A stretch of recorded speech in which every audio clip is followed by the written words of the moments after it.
Pemirsa masih bersama kami di Presisi Utama. Kepolisian Negara Republik Indonesia melaksanakan Tactical Floor Game guna menghadapi Ops Lilin 2024. Dan pelaksanaan Tactical Floor Game ini turut dihadiri oleh Wamenhub RI dan juga Kakor Lantas Polri. Baik pemirsa, guna memastikan lancarnya jalannya rangkaian Nataru 2024, Kepolisian Negara Republik Indonesia melalui Korlantas Polri melaksanakan Tactical Floor Game dan juga rapat koordinasi yang mana pelaksanaan kedua agenda tersebut dilaksanakan secara berkolaborasi dengan Kementerian Perhubungan Republik Indonesia.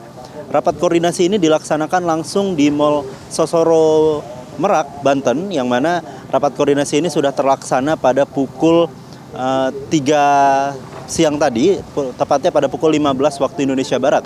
Dan juga rapat ini dipimpin langsung oleh Wakil Menteri Perhubungan Republik Indonesia Komjen Pol Purnawirawan Suntana dan juga turut didampingi oleh Kakor Lantas Polri Irjen Pol Aan Suhanan, Dirgakum Korlantas Polri Brigjen Pol Raden Slamet Santoso, beserta jajaran pejabat utama lain dari Korlantas Polri, dan juga turut hadir juga pejabat-pejabat dari instansi terkait yang turut terlibat langsung dalam pelaksanaan Operasi Lilin 2024. TFG ini terlaksana kurang lebih pada pukul 15 waktu Indonesia Barat, yang mana TFG ini dilaksanakan secara berkala.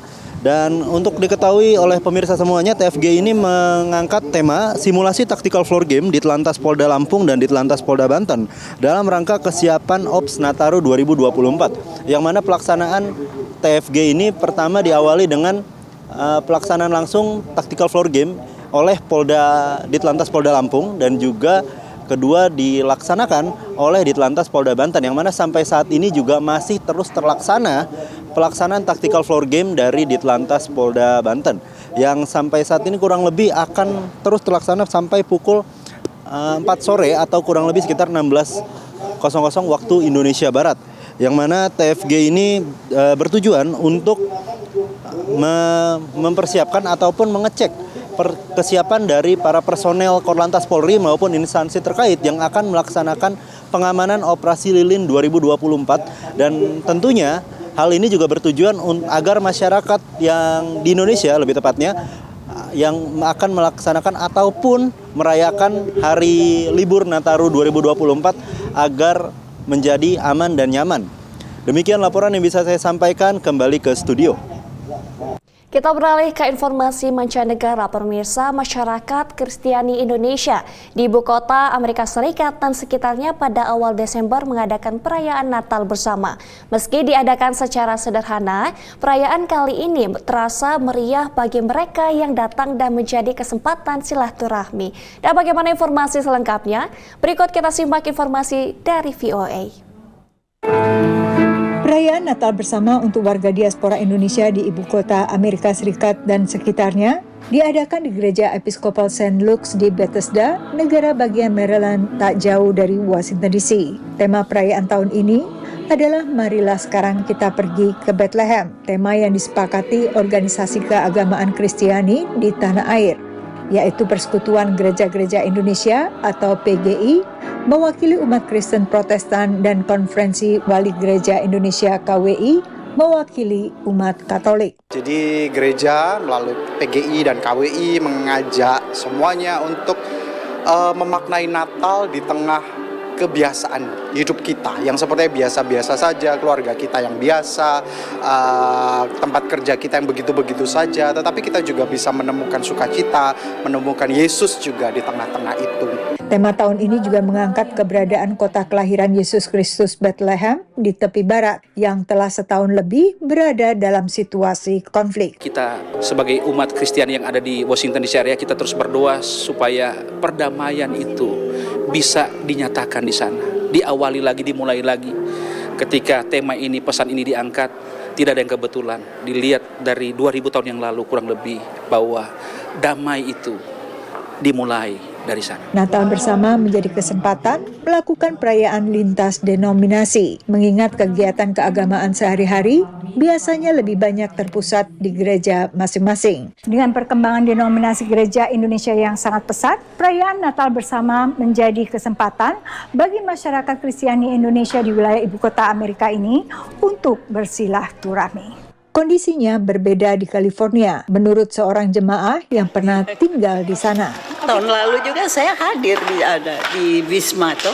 Natal bersama ini rupanya berhasil dengan baik. Kalau di sana enggak Natal bersama, masing-masing gereja. Banyak gereja di sana dari Indonesia.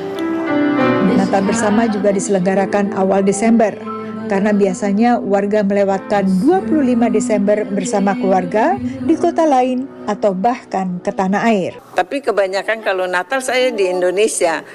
Tahun lalu saya di Indonesia, tahun ini ada di sini gitu. Kesempatan untuk kita masyarakat Indonesia yang ada di Invis ini ya, bisa ketemu 1 tahun 1 kali. Anak-anak juga senang dengan perayaan Natal bersama maupun perayaan bersama keluarga nanti. One thing I also like is that there's no arguing, fighting over something. They just have joyful and peace and talking about their favorite stuff and about their day. Sesuai dengan tradisi perayaan Natal kali ini juga dihadiri tokoh masyarakat dari agama lain dan perwakilan KBRI. Dimanapun kita berada, Bhinneka Tunggal Ika yang juga dilalah sama ya dengan mirip dengan motonya Amerika Serikat, pluribus unum, berbeda-beda tapi tetap satu jua. Saya kira ini hal yang sama. Mau di Indonesia atau di Amerika Serikat, warga negara kita memiliki ciri kekompakan, kebersamaan yang sudah merupakan ciri khas ya Bu ya. Di ibu kota Amerika Serikat dan sekitarnya ada sekitar 12 denominasi umat Kristiani, mencakup berbagai denominasi Protestan, lalu Gereja Katolik Roma. Dari Bethesda, Maryland, Yuni Salim, Ariona Arifin, dan tim VOA. Pemirsa, Asosiasi Pohon Natal Nasional Amerika Serikat memperkirakan sekitar 25 hingga 30 juta pohon cemara tebangan dijual setiap tahun untuk digunakan warga sebagai pohon Natal. Tahun ini pasokan pohon relatif aman, tapi menurut pekebun banyak perkembangan yang bisa mengganggu pasokan di masa depan. Dan berikut kita simak laporan Nova Purwadi dari VOA.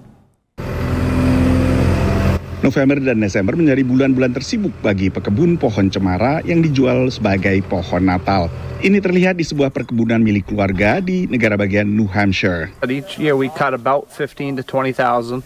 And of course we plant every year, so we always have the same rotation come along. And we replant every year 20 to 25,000. Tahun ini, kebakaran hutan dan kekeringan kembali melanda sebagian Amerika Serikat, menekan produksi pohon Natal. Di Massachusetts, Mike Smolak memutuskan tak menjual pohon dari kebunnya sendiri karena khawatir mengecewakan pembeli. I do not want to send something at home with people that I know will start getting dry very fast. And nothing worse than a Christmas tree with the needles falling off. Kekeringan juga berdampak pada sebuah perkebunan milik keluarga di Pennsylvania. Here we have a tree that just couldn't survive this summer. You can see the root system just doesn't go deep enough to get the moisture, and a lot of them just can't hang on, as you can see there. Pohon yang parah terkena adalah pohon muda yang butuh sedikitnya 6 tahun lagi sebelum siap dijual sebagai pohon Natal. Pohon usia 8 tahun ke atas relatif aman. I mean, they're ready for market. This tree is not stressed out, once again, because its roots go deep. This is going to be fine when it's cut for a Christmas tree this year. Tapi kekeringan tahun ini bisa berdampak pada pasokan pohon beberapa tahun ke depan. This is where we really get hurt, and there's a shortage of Christmas trees, and this keeps the shortage going on because you can't get your new ones to survive. Jeff Hill telah berjualan pohon Natal sejak usia remaja. Menurutnya, satu lagi yang berdampak pada pasokan adalah minimnya alih generasi di perkebunan cemara yang umumnya bisnis keluarga. The average age of a tree farmer is like 64 years old, 65 years old. That's me. Yeah, but there's nobody young getting into business. That's why there really is a shortage. Persoalan ini juga dicermati pemilik perkebunan keluarga Weir di New Hampshire. The kids these days aren't taking the farms over. And of course, to start a Christmas tree farm from scratch is almost impossible. It takes a lot of land. You have to put money into a product for 8 to 10 years before you get any return. So there's no one starting new. Belakangan ada juga keluarga muda yang membeli perkebunan milik keluarga yang telah mapan. Tapi ini juga membutuhkan alih pengetahuan dan mentoring karena tidak mudah untuk membesarkan sebuah pohon cemara hingga bisa mencapai ukuran yang siap dijual sebagai pohon Natal. Dari Washington DC, saya Nova Purwadi dan tim VOA. Pemirsa, tetaplah bersama kami, Presisi Utama akan segera kembali.